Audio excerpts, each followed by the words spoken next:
മനോഹര ചരിത്രമെന്ന് ഖുർആൻ തന്നെ വിശേഷിപ്പിച്ച സംഭവ ബഹുലമായ ജീവചരിത്രമാണ് യൂസുഫ് നബി അലൈഹിസ്സലാമിൻ്റേത്.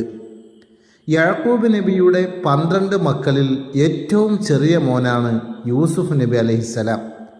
നല്ല സ്വഭാവവും അച്ചടക്കവും ഭാവിയിലെ പ്രവാചകനാണെന്ന അറിവും കാരണം യാക്കൂബ് നബി അലൈഹിസ്സലാമിന് യൂസുഫ് നബിയോട് ഒരധിക ഇഷ്ടമുണ്ടായിരുന്നു.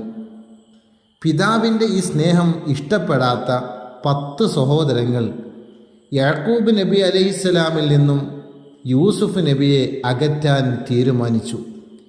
കൊന്നു കളയാം, അല്ലെങ്കിൽ ദൂരെ എവിടെയെങ്കിലും കൊണ്ടു കളയാം എന്നവർ ഉറപ്പിച്ചു.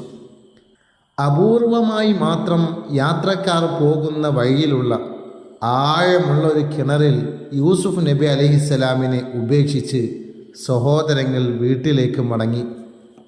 3 ദിവസങ്ങൾക്ക് ശേഷം അതിലെ വന്ന ഒരു യാത്രാ സംഘം യൂസുഫ് നബിയെ കിണറ്റിൽ നിന്നും പുറത്തെടുത്ത് ചെറിയ വിലക്ക് അങ്ങാടിയിൽ കൊണ്ടുപോയി വിറ്റു. മിസ്രിലെ രാജനായിരുന്നു യൂസുഫ് നബി അലൈഹിസ്സലാമിനെ വാങ്ങിയത്. അതീവ സുന്ദരനായി യൂസുഫ് നബി അലൈഹിസ്സലാം വളർന്നപ്പോൾ രാജ്ഞിക്ക് യൂസുഫ് നബിയോട് ഇഷ്ടം തോന്നുകയും തൻ്റെ ശരീരത്തിലേക്ക് ചേർത്ത് പിടിക്കാൻ ശ്രമിക്കുകയും ചെയ്തപ്പോൾ യൂസുഫ് നബി അലൈഹിസ്സലാം കുതറി ഓടി. ചെന്ന് പെട്ടത് രാജാവിൻ്റെ മുന്നിലായിരുന്നു. അതോടെ രാജ്ഞിയുടെ സ്വഭാവം മാറി.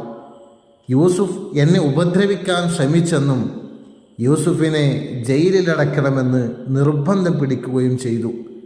അങ്ങനെ നിരപരാധിയായ യൂസുഫ് നബി അലൈഹിസ്സലാം വർഷങ്ങളോളം ജയിലിൽ കിടന്നു.